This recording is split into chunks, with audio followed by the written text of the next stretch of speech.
And without further ado, I will pass you on to the knowledgeable, the wonderful Geraldine Fleming of Driver Tret. Thank you very much, Gemma, for that wonderful and excellent introduction. Much appreciated. Just one slight correction. Easy questions only, please, at the end would be much appreciated. Anyone who's got very, very difficult ones, I would be very happy to take them separately. So, today's exciting subject is on letters of intent. And every single time I do a presentation to do with letters of intent, even I find out more cases that have gone through the courts on this subject area. As is normal on any of these sessions, what we have in terms of the pack is a very, very full set of notes. And at the start, we've got a little bit about the company I work for, which is Driver Tret.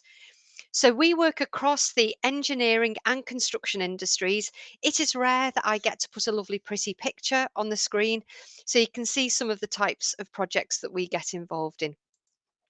We are a market leader in expert witness, planning, commercial, and technical issues. And importantly, a really big part of our work is dispute avoidance. And that will definitely be one of the themes running through today's session. Obviously, when things go wrong, we can also assist in terms of dispute resolution as well. Established in 1978, stock market listed with over 500 staff working worldwide. You can see on the screen in front of you a map showing the location of our offices. You might just about detect a very slight Cheshire accent going on. And yes, my local office is Hooton in Cheshire. Three main parts of the business. On the left, we have Driver Project Services, who provide people onto live construction and engineering sites. That generally is project managers, quantity surveyors, and planners. In the middle, we have Driver Tret, which is the part of the business I work for, and essentially providing a cradle to grave service onto construction and engineering sites. So at the start of a new potential project, we do a lot of work up front, looking at contract terms and conditions and providing either drafting services or contract reviews. During the course of the contract, obviously, we can assist with dealing with live issues. And then at the end, also looking at the final account. And obviously, our work crosses both the commercial and the planning delay analysis side as well. Finally, then on the right hand side, we have our expert witness division. And our experts work in quantum, delay, and technical matters as well. We have architects and engineers who work as expert witnesses on the technical side. Finally, we do have arbitrators, adjudicators, and mediators working within the business as well. I have put on a big long list of how we can help, and I've just emphasised for today two parts. So, this reviewing contracts and subcontracts, ideally before you have entered into them, that is a big part of what we do. And of course, right down at the bottom, advising on letters of intent as well. We do have a magazine that comes out regularly, and we would be delighted if you wanted to join our um, mailing list for this particular magazine. Alternatively, they are available free of charge on our website as well. Normally, when I'm giving these sessions live, I do tend to get a few boos from the audience because, yes, I am a quantity surveyor and I'm chartered. And also, I've worked on the main contractors side for 5 years as a site QS. Um, Once I left a main contractor, I then joined a consultancy. I completed my law degree over 4 years and also did my solicitor's exams, but made a conscious decision not to actually qualify as a solicitor. And instead, I've stayed within construction claims consultancy because I really enjoy essentially working on the coalface with organisations such as yourselves. So, the wonderful subject of letters of intent. Why on earth do we use letters of intent?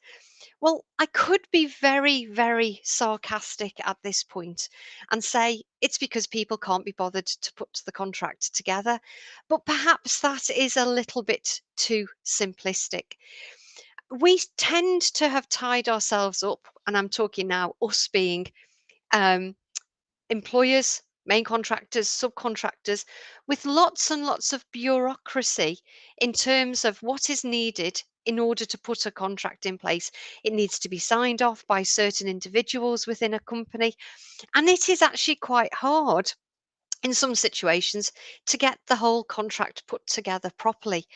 And letters of intent are seen as a bit of a shortcut. So they tend to be used where the employer or client wants work to be commenced before a formal contract is agreed. And that could be because of pressure on start dates, or where there is a long lead in period for materials, which, of course, that second bullet point there, that's right on point there for issues that are affecting the construction industry at the moment. Importantly, there are different types of letters of intent. You must check the content. In its purest sense, a letter of intent is exactly that. It's a simple statement of intention, which is actually not binding at all. So the letter could be as simple as: Dear Fred, thank you for your quotation. We intend to enter a contract with you in the future. Lots of love, Geraldine Fleming. And so it's no more than a thing for the future. It's not actually binding the parties, it's just giving them a bit of a comfort blanket to say, yes, we are genuinely interested in what you have quoted for. I will say it is rare for the letters of intent that I end up seeing for them to be a simple statement of intention and not binding. Normally, the letters that I see would include a request for work to be carried out. It might be binding, depending on the wording of the letter of intent, and of course, depending on the party's contract. It's a little bit like if you watch A Question of Sport, that section of the television show that freezes the frame and asks the panelists what happens next. Okay, so in other words, we look at the letter of intent and then we need to find out, well, actually, what did the parties do next? Did work start? Was there a reply to the letter of intent? Was that reply accepted? The advice from the courts is absolutely clear with regards to letters of intent, that you should avoid letters of intent wherever possible. They are a dangerous vehicle to rely on for the formation of a contract. If you want to get lots and lots of legal experience, can I thoroughly recommend that you use letters of intent? Because the chances of you getting absolutely great legal and contractual experience will have just shot up significantly. If, on the other hand, you want to avoid seeing people like me regularly at your office, my advice is very simple. You should avoid letters of intent. There is no substitute whatsoever for a properly executed contract. Every single letter of intent is unique, and its meaning will be determined on a case by case basis. Now, two cases I will go back to, one in 2003 and one in 2006, essentially reiterate these points. But actually, the wording put forward by the judges in the two cases, I have to say, these are beautifully written judgments. The first one is Tesco and Costain 2003. And the judge here said, it is part of the folklore of the construction industry that there exists a mythical beast, the letter of intent, the legal effect of which, if it is acted upon, is that it entitles a contractor to payment for what he does, but does not expose him to any risk because it imposes no contractual obligations upon him. In fact, the legal effect of a letter of intent depends upon the true construction of the communications between the parties and the effect, if any, of their actions pursuant to those communications. So I just love that wording, a mythical beast, the letter of intent. The second case, 2006, is ERDC Group and Brunel University. Letters of intent come in all sorts of forms. Some are merely expressions of hope, others are firmer, but make it clear that no legal consequences ensue. Others presage a contract and may be tantamount to an agreement subject to contract. Others are contracts falling short of a full blown contract that is contemplated. Others are in reality a contract in all but name. There can therefore be no prior assumptions, such as looking to see if words such as letter of intent have or have not been used. The phrase letter of intent is not a term of art. Its meaning and effect depend upon the circumstances of each case. So, the questions actually that I would want you guys to ask yourselves are set out over the next 2 pages. So, if you are working under a letter of intent or you've recently been sent one, definitely sit down and have a look at these particular questions. Number one, what is the intention of the correspondence? Is it intended to form a contract? Now, my guess would be for the majority of the ones that you receive, the answer will be yes. They do intend to form a contract, they do intend some work to be carried out. Number two, is it for the whole project or is it just for part of that project? For example, just the design, or is it just for some enabling works? Or it could even be to order some long lead in materials. And importantly, is that scope to be carried out clearly defined?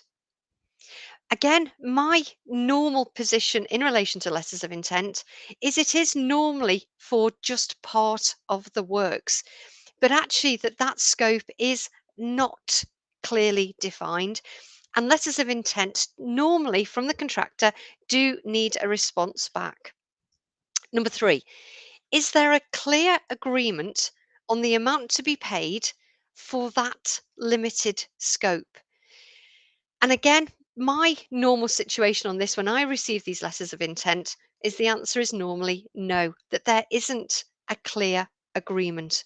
Normally, it's a lump of money and an ill defined scope. Item four, is there a defined amount of expenditure? And is there reference to VAT? The VAT point, I would say it's 50-50. Half of them do refer to VAT and half of them don't. So you need to be very clear as to whether the sum stated is VAT inclusive or VAT exclusive.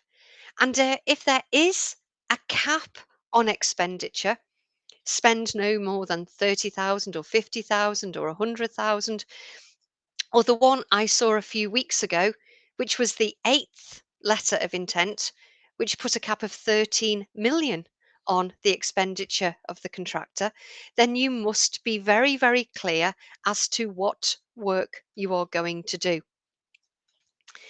Item 5, is there a defined period of validity of the letter? Almost a James Bond clause. This letter will self destruct on the 30th of October. And again, you have to be very clear that if you carry on working after the letter of intent date has expired, then you are potentially in a no man's land. Item 6, will the letter of intent be signed by both parties, or has it already been signed by both parties? In other words, is there a clear definition as to what the parties are both letting themselves in for? And we continue on with point 7. For works that are being carried out under the letter of intent, Are there a set of terms which will apply to that work, such as a standard form contract, and importantly, with the relevant paperwork completed? So, if it was a JCT contract, that would be the completion of the contract particulars, articles, and recitals. If it's an NEC contract, of course, it's contract data part 1 and part 2. And do the standard form terms cover issues such as insurance, copyright, governing law, and dispute resolution? Because if there is a dispute under the letter of intent, where are you going to go to resolve that? Item 8, probably in 30% of letters of intent that I look at, this is a problem. The letter of intent should be sent by the paying party or the check writer. It should be issued by the employer who you intend to be in contract with, not by the employer's representative, the project manager, or the architect. It should be sent by the person who is actually going to pay you. Item 9. Is there a list of items that remain unresolved, such as the level of delay damages or the requirement for PI insurance? And actually, what is that going to mean for the work that you are carrying out? Can you actually sensibly and safely do that work with those items unresolved? Finally, here, item 10. Now, I do start this sentence with the word if, but I probably should start it off with the word when. So, when the meaning of a letter of intent is unclear, reply clarifying any of these unclear issues. And I would then want you to wait for confirmation that your understanding is correct before proceeding. So resolve the issue about insurance or VAT or the cap, because actually, quite often, the cap is not big enough for the scope of work that has been stated. Now we have a number of cases to look at, and hopefully, through looking at these cases, my intention is certainly that you are going to be frightened off from using letters of intent going forward. But maybe my hope is too great here. The first case is Molam and Steneline back in 2004. I have to admit, a case close to my heart. Not only do I intend to use this ferry terminal this coming weekend, because this ferry terminal is at Holyhead in North Wales, but also I can proudly say that my dad worked on this job as well as one of the JCB drivers. So this was all about the construction of a new ferry terminal. Would you believe on this particular project, one letter of intent was not good enough for these two parties? No, there were actually 14 separate letters of intent issued. And the letters were pretty similar, and they came one after the other. And the final letter included a cap on expenditure of £10 million. Molam completed the work and actually spent more than the £10 million cap. Obviously, Molam put in an application for payment, demanding more money, and I think it was in the region of about 11.1 million that they actually spent. Molam put in the application for payment, but weren't paid, and so off they went to court, seeking payment of the outstanding 1.1 million.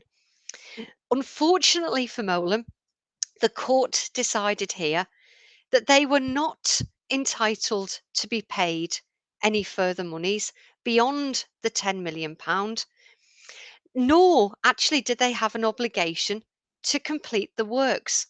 But actually, they did go ahead and complete those works. So the court very firmly said here to Molam, I'm sorry, you've actually been paid all of the monies that were outstanding to you. You are not now entitled to be paid the further £1.1 million. So unfortunately here, Molam lost the case. Now, of course, this is not just purely about the 1.1 million, Because Molam lost this particular case, not only did they have to pay their own legal fees, but they also had to pay the other side's legal fees as well. I have heard that the legal fees on this case back in 2004 were in the region of £500,000 per party. We've moved on 17 years since, and so if we were faced with this case now, I can only imagine that the legal fees would be in the region of double what I have mentioned there. This case was followed by a case called Diamond Build and Clapham Park in 2008. The judge said, as part of the judgment, and I can almost hear the judge sighing as he said this is yet another case which relates to a letter of intent on a construction project. And you already know from the tone of how the judge writes this particular judgment where it's going. There was a cap within the letter of intent, and this time it was a much more modest figure of 250,000. And essentially, that cap stuck if the contract wasn't executed. Now, in fairness to the client here, Clapham Park, they did send the contract to Diamond Build, but it was never signed. Diamond Build did go ahead with the work. They placed orders for 1.5 million, and the parties acted as if the JCT intermediate form of contract was in place, but no contract was ever executed. And it was almost like they pretended that everything was okay.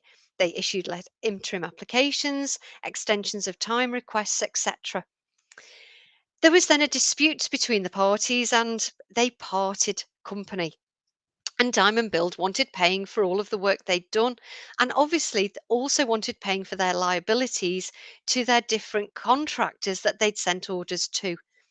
Yet again, the court reimposed the decision in the Molam and Stena judgment and simply said that the cap was fixed. So, in other words, that Diamond Build were only entitled to be paid £250,000 unless that they could show that different work had been ordered by Clapham Park. And unfortunately, in this case, they couldn't.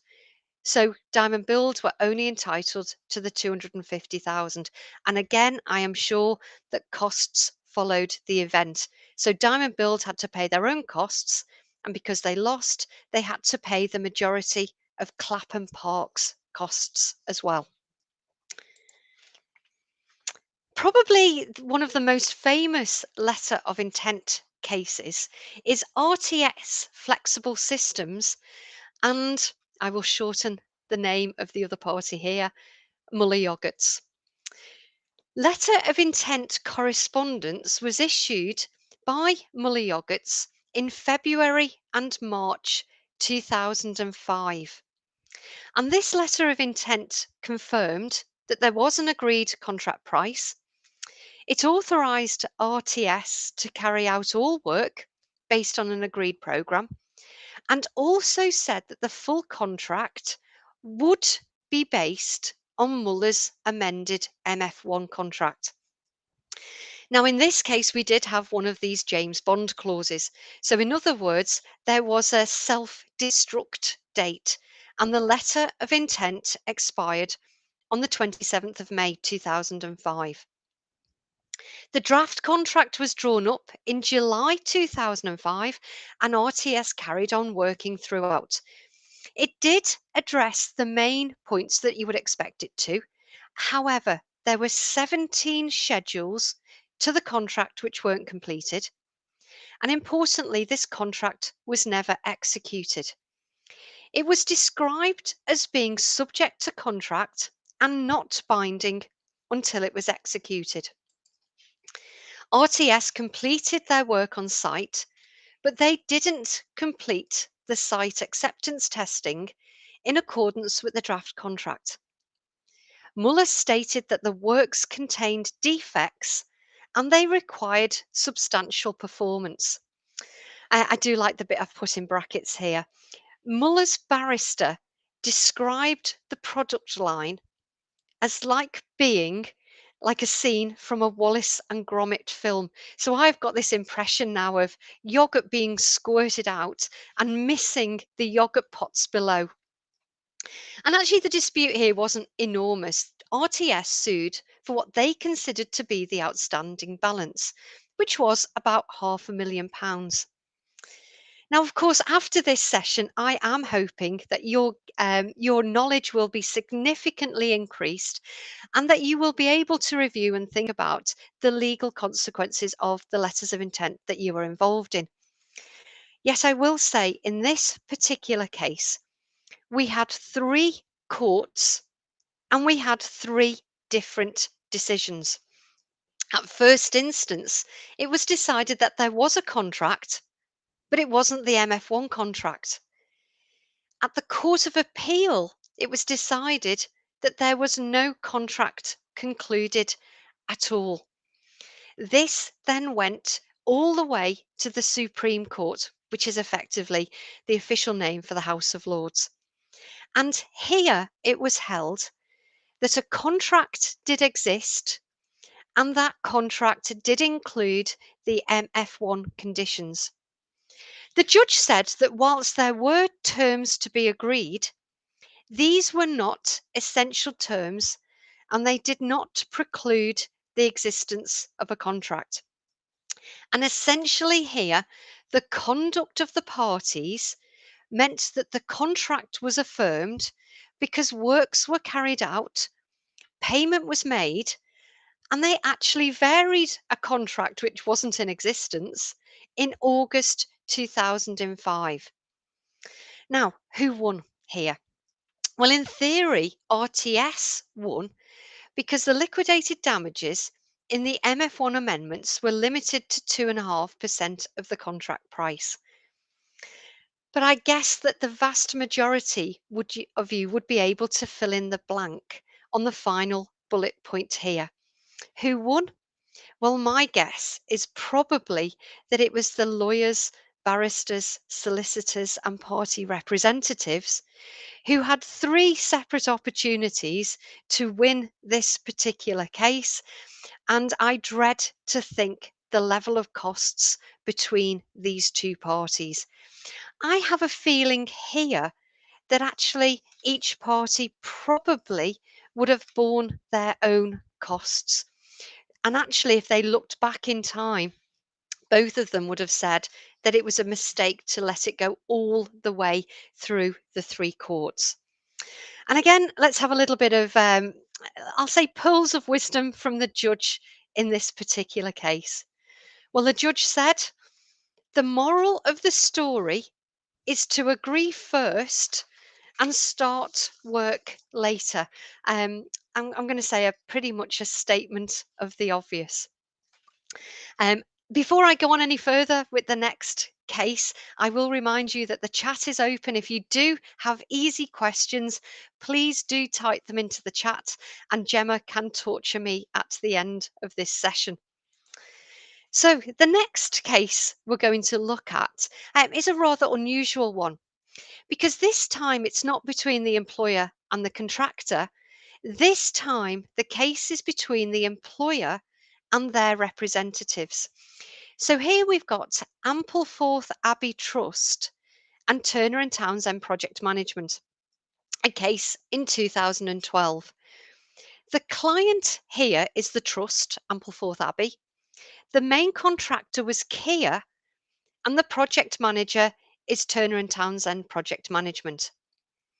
They had planned to use a JCT 98 design and build contract, but it was never signed. Kia started on site using a letter of intent, which was then reissued with ever increasing values.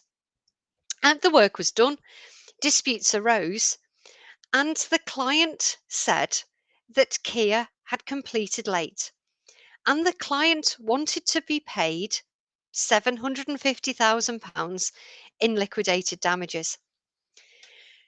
The parties, Ampleforth Abbey and Kia, settled the differences between themselves.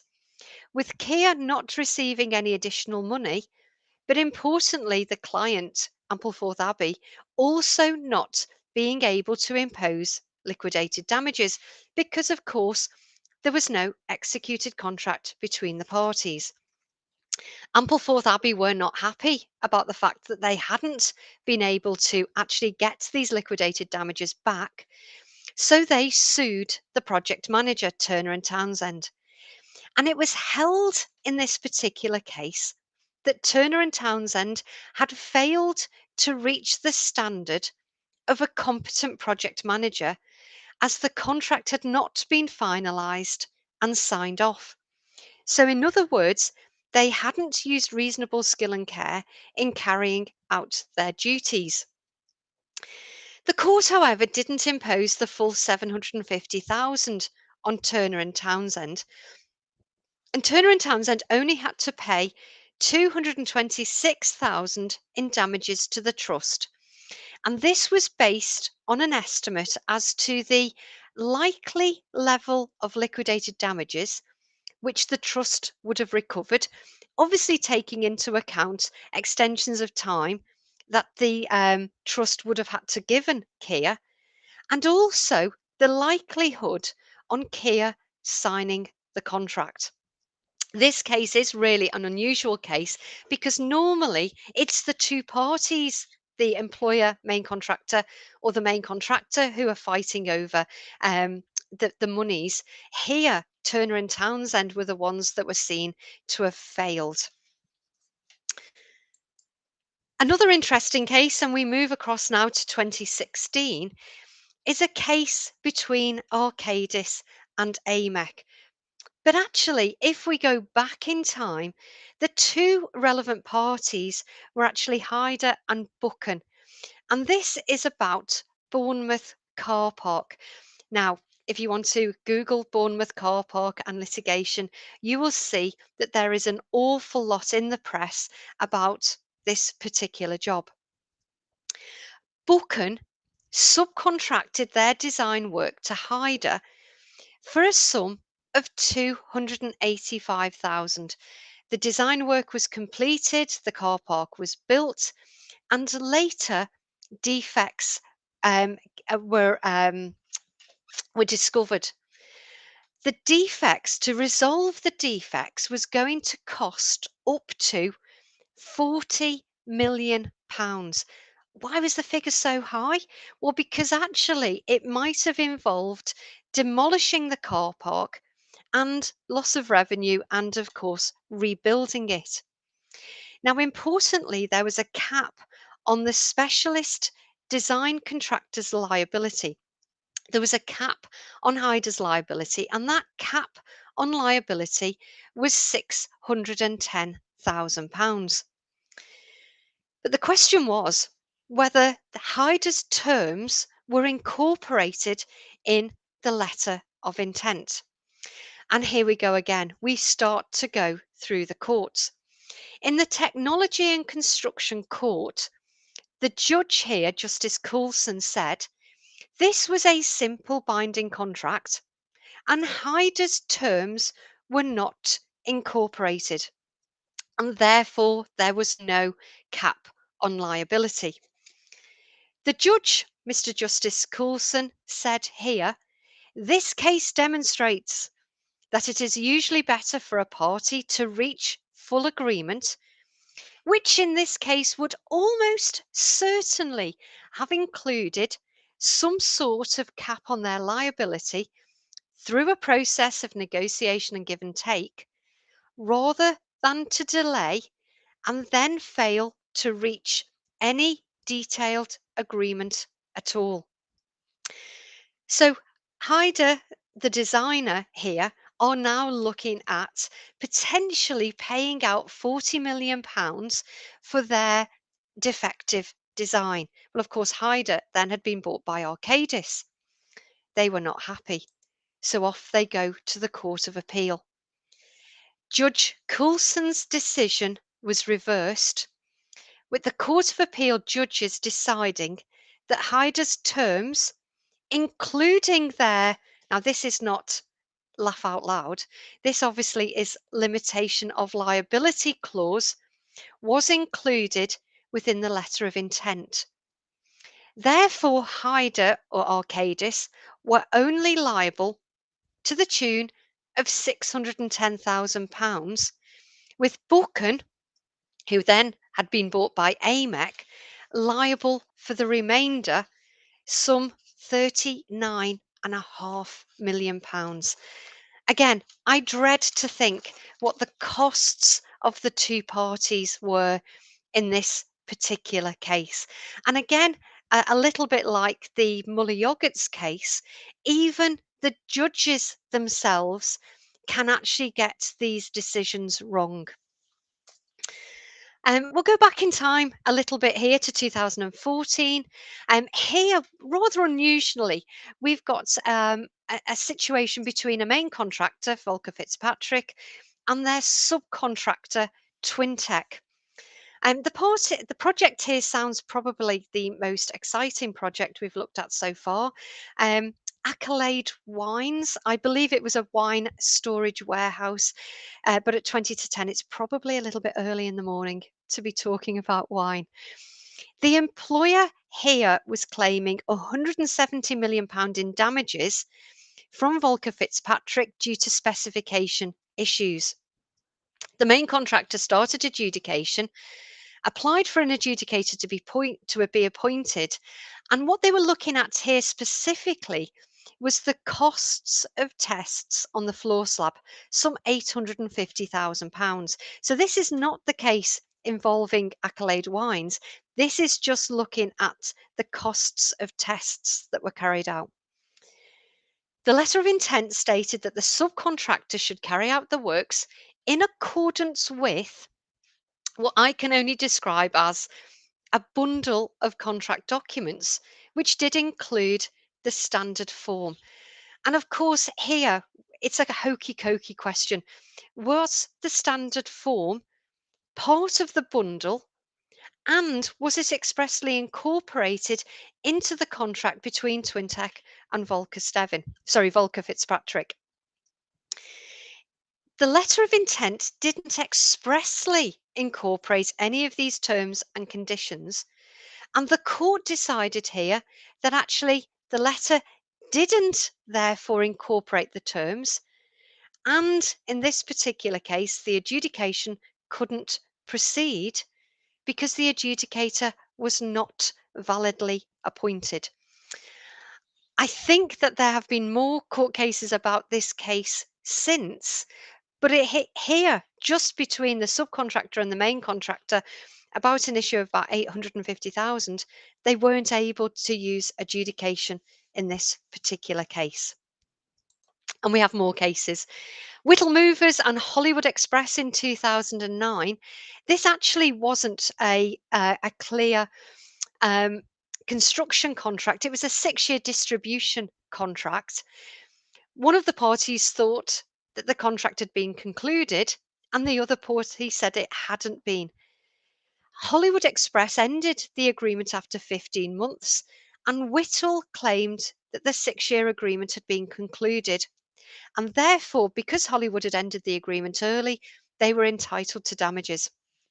The court in this case said no, that there was no 6-year agreement at all, and therefore Whittle were not entitled to any damages.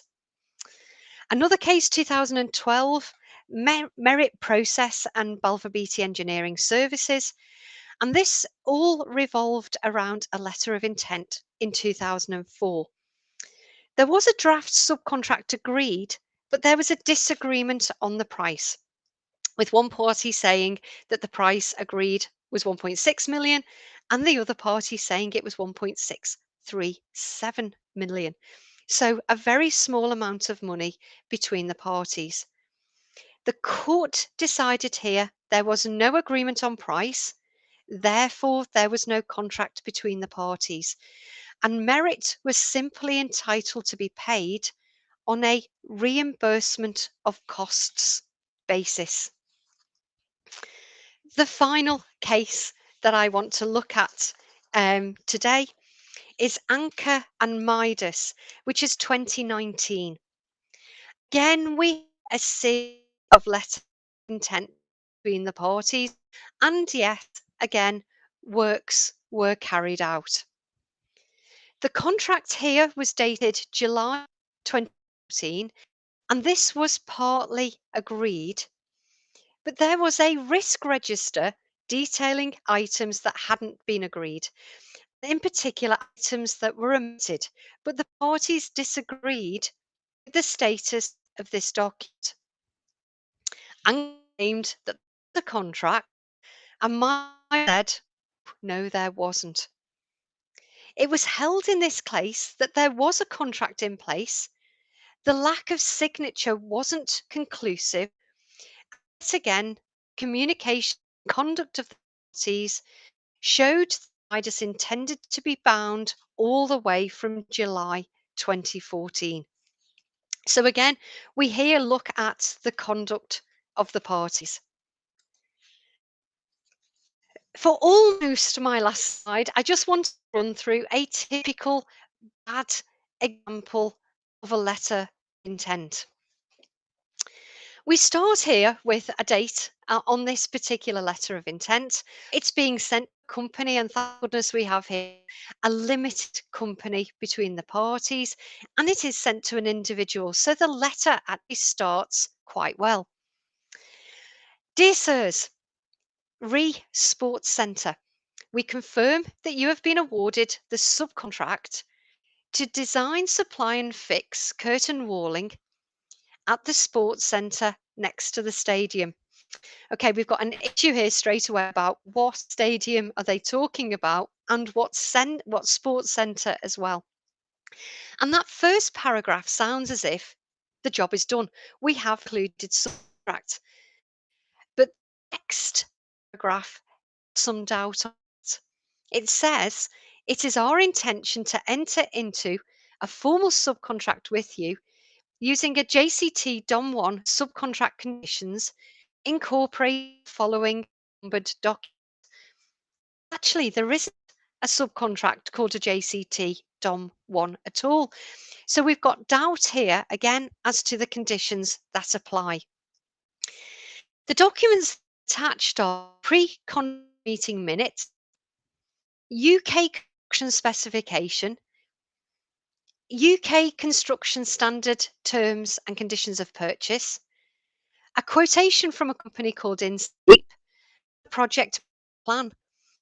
So not only have we got another set of terms and conditions in here, but we've got someone else's quotation incorporated into the contract. And we've got a problem on dates as well, because the quotation is from 2018, and this is a letter that's being sent in 2019. The letter continues. To meet the requirement of the project programme, we hereby instruct you to commence the design and commence the procurement of all materials necessary to achieve the required commencement date shown on the programme. So obviously you would need to have a look at the programme to find out when it's going to start. You also need to know an awful lot about the scope of work. All work undertaken under this letter shall be based on those terms and conditions referred to. Well, there's several conditions referred to there, so that isn't clear either. If no formal subcontract is executed between the parties, we shall reimburse you all costs you incur, all reasonable costs. That is less than cost. Why would any subcontractor want to work less than cost? It then says, however, your expenditure shall be limited to the sum of £25,000. No reference to VAT. And actually, I don't think you could do much in terms of design and procurement for £25,000 in relation to curtain walling at a sports stadium. The final paragraph says once the formal subcontract has been agreed and executed, this will have retrospective effect and shall supersede the terms of this letter. That is normally the case but I'd actually want to see that repeated in the subcontract as well. It ends up by saying, yours faithfully, Mike Barnes, Assistant Site Agent for UK Contracting. Well, I've got a problem here with authority. Does this person have the authority to bind their employer into this contract? I'd say the courts will probably say yes to that question. But UK contracting, when you look at the left hand side, the company name appears to be UK Construction. So again, we have a problem with that there as well. In summary, I absolutely say to everybody, letters of intent should be avoided. It is in both parties' interests to formalise and sign the contract. And you should think about using maybe a JCT Minor Works, maybe an NEC short contract or an NEC cost reimbursable option E for enabling works rather than going down the line of a letter of intent. If letters of intent are used, they absolutely carry extra risk. And the parties, if they do decide to roll the dice and gamble their future, they should endeavour to agree a formal contract as soon as possible. So we have come to the end of my formal slides, and it is with a degree of nervousness that I ask Gemma to appear back and to only ask the easy questions, if any have been asked in the chat. And I'm happy to have an early coffee break, Gemma.